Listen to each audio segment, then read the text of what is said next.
सासू माँ की नई सहेली। प्रिया किचन में चाय बना रही होती है और सुमन ड्राइंग रूम में बैठकर मजे से टीवी देख रही होती है। तभी दरवाजे की घंटी बजती है। प्रिया, जरा देखना तो कौन आया है। देखती हूँ मम्मी जी। प्रिया दरवाजा खोलती है तो सामने पड़ोस वाली विमला आंटी खड़ी होती है। नमस्ते आंटी जी, कैसी हैं आप? मैं तो बिल्कुल ठीक हूँ बेटा, पर तेरी सास को क्या हुआ है? आजकल कहीं दिखती ही नहीं है। जब देखो तब टीवी के आगे जमी रहती है। अंदर तो आइए आंटी। अरे ओ दीपक की अम्मा, कहाँ हो? अरे विमला, आओ आओ, क्या बात है, बड़े दिन बाद याद आई तुम्हें मेरी। मैं तो हमेशा ही तुम्हें याद करती हूँ, पर तुम ही गायब रहती हो और आजकल तो बाहर भी नहीं आती जाती। तबीयत तो ठीक है ना तुम्हारी? अरे तबीयत को क्या होना है, इस उम्र में तो कुछ ना कुछ लगा ही रहता है। मेरी छोड़ो, तुम ये बताओ कि क्या चल रहा है गली मोहल्ले में। तुम गली मोहल्ले की छोड़ो, चल तो तुम्हारे पड़ोस में रहा है। तुम्हारी नई सहेली आई है। मेरी कौन सी नई सहेली? मैं तो यहाँ बस तुमसे बातचीत कर लेती हूँ या फिर बाजू वाली शर्मा की बहू से दो चार बातें कर लेती हूँ। इसीलिए तो कहा कि तेरी नई सहेली आई है। अब कोई पड़ोस में आया है तो बात तो होनी ही है। कम से कम इसी बहाने हमारा भी एक ग्रुप बन जाएगा। फिर सब मिलकर अपनी बहुओं की शिकायतें किया करेंगे। दोनों हंसने लगते हैं। तभी प्रिया चाय लेकर आती है और सामने टेबल पर रख देती है। दोनों चाय पीती हैं और बातें करते हैं। चलो मैं चलती हूँ, अब कल मिलते हैं। राम राम। अगले दिन प्रिया किचन में कुछ काम कर रही होती है और सुमन आराम से सोफे पर बैठकर मटर छिल रही होती है। तभी डोरबेल बजती है। प्रिया दरवाजा खोलती है तो सामने उनकी नई पड़ोसन खड़ी होती है। जी, आप कौन? मैंने पहचाना नहीं। नमस्ते बेटा, मैं शारदा, आपके बगल वाले घर में अभी 2-4 दिन पहले ही शिफ्ट हुए हैं। ओह अच्छा अच्छा अच्छा, नमस्ते आंटी, अंदर आइए ना आप। देखिए तो मम्मी जी, आज कौन आया है। इतना कहकर प्रिया किचन में चाय बनाने चली जाती है। नई पड़ोसन को घर पे देखकर सुमन थोड़ा हैरान हो जाती है। नमस्ते बहन जी, मैं शारदा, आपकी नई पड़ोसन। अच्छा अच्छा, आप हैं हमारी नई पड़ोसन। आइए आइए, और बताइए कैसी हैं आप? जी बिल्कुल ठीक हूँ। वो दरअसल घर पर छोटी सी पूजा रखवाई थी, बस उसी का प्रसाद देने चली आई। सोचा इसी बहाने नए पड़ोसियों से भी मुलाकात हो जाएगी। ये तो बहुत अच्छा सोचा आपने। सुमन प्रिया को आवाज लगाती है। अरे ओ बहू, जरा चाय पानी का तो आके पूछ लो। ये आजकल की बहुएं भी ना, जब तक बोलो नहीं तब तक कुछ नहीं करेंगी। आई मम्मी जी। प्रिया चाय लेकर आती है। दोनों बैठकर चाय पीती हैं और खूब सारी बातें करती हैं। अच्छा बहन जी, अब मैं चलती हूँ, फिर मिलते हैं। अब तो आना जाना लगा ही रहेगा। शारदा के जाने के बाद प्रिया किचन से बाहर आती है। क्या बात है मम्मी जी, आप दोनों को देखकर तो लगा ही नहीं कि पहली बार मिल रही हो। आप दोनों तो बिल्कुल बिछड़ी हुई सहेलियों की तरह बातें कर रही थी। अरे जब दो औरतें मिल जाती है ना, तो बातें अपने आप ही निकल आती है। अब तू अपने काम पर ध्यान दे, बातों पे नहीं।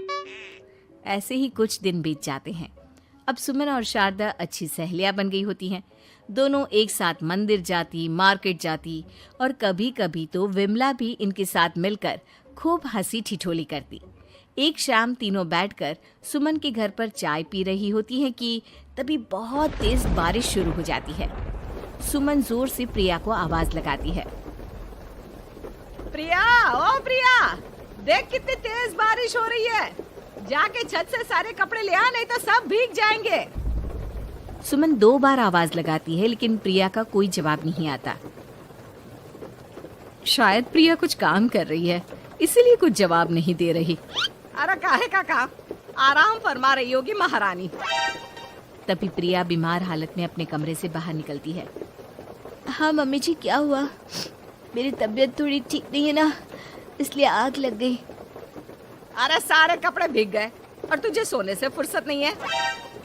सबके सामने सुमन के मुंह से ऐसी बातें सुनकर प्रिया उदास हो जाती है और छत से कपड़े उतारने चली जाती है। सुमन, ये क्या बात हुई? प्रिया ने बताया ना कि उसकी तबीयत ठीक नहीं, इसलिए उसकी आंख लग गई। तुम भी ना खामखा उसे सबके सामने सुना दिया। अरे आप नहीं जानती शारदा जी, कुछ बहुएं ना बहुत आलसी होती है, घर का एक काम नहीं करना चाहती। ऐसा नहीं है सुमन, तुम्हारी बहू तो बहुत प्यारी है, तुम्हारी सारी बात भी तो मानती है। हाँ सुमन, तुम प्रिया के बारे में ऐसा क्यों सोचती हो? मेरी भी दो दो बहुएं हैं, लेकिन मैं उन्हें अपनी बेटियों की तरह रखती हूँ। आखिर वो भी तो किसी की बेटियां ही है ना। और अगर तुम ऐसा ही व्यवहार करोगी तो एक दिन प्रिया भी तुम्हारे साथ ऐसा ही बर्ताव करेगी। शारदा और विमला की बातें सुनकर सुमन की तो बोलती बंद हो जाती है। वहीं प्रिया भी बाहर से सारी बातें सुन रही होती है। अरे मैं कोई उसकी दुश्मन थोड़ी ना हूँ, मैं भी उसकी माँ हूँ, लेकिन कभी कभी सास बनना पड़ता है, नहीं तो बहुएं हाथ से निकल जाती है। देखो सुमन, ये सब सोच का फर्क है। अगर तुम ये सोचोगी तो कभी प्रिया को अपनी बेटी नहीं बना पाओगी। इतना कहकर शारदा और विमला वहां से चली जाती हैं और सुमन अकेले बैठकर उनकी बातें सोचने लगती है। अगले दिन प्रिया और दीपक अपने कमरे में बैठकर बात कर रहे होते हैं और सुमन उनके कमरे के बाहर कुछ काम कर रही होती है और उन दोनों की बातें सुन लेती है। दीपक, तुम्हें पता है हमारे पड़ोस में जो शारदा आंटी है ना, बहुत अच्छी हैं। अच्छा, ऐसा क्या हो गया जो तुम्हें वो इतनी अच्छी लगने लग गई? कुछ खास नहीं, बस कल जब मम्मी जी मुझे सबके सामने सुना रही थी तो शारदा आंटी ने मेरा साथ दिया। मैं तो सच में हैरान ही रह गई थी जब उन्होंने मम्मी जी को मुझसे ऐसा बर्ताव करने के लिए मना किया। अच्छा, फिर क्या हुआ? होना क्या था, शारदा आंटी तो मम्मी जी को समझा ही रही थी कि बहू को भी बेटी की तरह ही रखना चाहिए, लेकिन मम्मी जी तो मम्मी जी है ना, उन्हें तो मुझ में हमेशा कमी ही दिखती है। काश मुझे भी शारदा आंटी जैसी सास मिली होती जो मुझे भी अपनी बेटी जैसी समझती। सुमन ये सब सुनकर बहुत उदास हो जाती है और वहां से चली जाती है। प्रिया की बातें सुमन के कानों में बार बार गूंज रही थी। उसे बहुत शर्मिंदगी महसूस हो रही थी कि उसने प्रिया के साथ बहुत गलत किया है। अगले दिन सुमन शारदा और विमला को बुलाती है। क्या बात है सुमन, आज तूने ऐसे अचानक क्यों बुलाया? सब ठीक तो है ना? हाँ हाँ, सब ठीक है, तुम दोनों बैठो तो सही। तब तक दीपक और उसके पापा भी आ जाते हैं। प्रिया, तुम भी आ जाओ। क्या हुआ मम्मी जी, आपने बुलाया? हाँ प्रिया बेटा, मैं आज सबके सामने तुमसे माफी मांगना चाहती हूँ। मैंने आज तक तुम्हारे साथ बहुत बुरा व्यवहार किया है, लेकिन तुमने कभी भी मेरे साथ बुरा बर्ताव नहीं किया। मुझे अपनी गलती का एहसास हो गया है, हो सके तो मुझे माफ कर देना। प्रिया अपनी सास की बातें सुनकर हैरान हो जाती है। उसकी आंखों में आंसू आ जाते हैं। प्लीज मम्मी जी, आप मुझसे माफी मत मांगिए, मैं भी आपकी बेटी ही हूँ। वैसे एक थैंक यू तो मेरी नई सहेली को भी बनता है, जिसकी वजह से मुझे मेरी गलती का एहसास हुआ। शारदा बहन, आपका बहुत बहुत शुक्रिया जो आपने मेरी आंखें खोल दी। अरे क्या सुमन, तुम भी ना। तो फिर इसी बात पर चाय और पकोड़े हो जाए। हाँ हाँ, क्यों नहीं।